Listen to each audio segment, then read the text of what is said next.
નમસ્કાર દર્શક મિત્રો, જનરપન ન્યૂઝમાં આપનું સ્વાગત છે।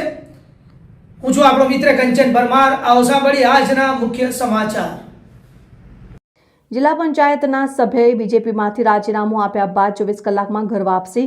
રાયકા ગામના કિરણસિંહ રાઠોડના 24 કલાકમાં 2 વખત પક્ષ પલટો।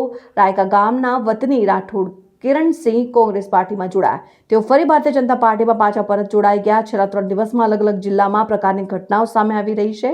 આગામી ચૂંટણીને લઈને અનેક સવાલો પણ ઊભા થઈ રહ્યા છે। ટિકિટ મેળવવા માટે પહેલા પક્ષ પલટો અને બાદમાં માફી માંગીને મન ભ્રમિત થયો હોવાનું નિવેદન કરી ઘર વાપસી। હું કિરણસિંહ રાઠોડ, જિલ્લા પંચાયત સદસ્ય। મેં ગઈકાલે ભારતીય જનતા પાર્ટીમાંથી રાજીનામું આપ્યું। એ મારી ભૂલ થઈ ગઈ, કારણ કે કોંગ્રેસે મને વાયદા કરીને એ પૂર્ણ નથી કરતા અને ભારતીય જનતા પાર્ટી સતત વિકાસના કાર્યો કરે છે અને વિકાસના લક્ષી છે।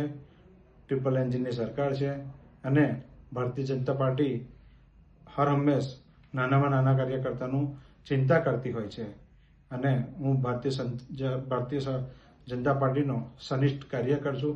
3 વર્ષથી હું સક્રિય કાર્યકર છું અને હું ભારતીય જનતા પાર્ટીને એકદમ વરેલો સનિષ્ઠ કાર્યકર છું।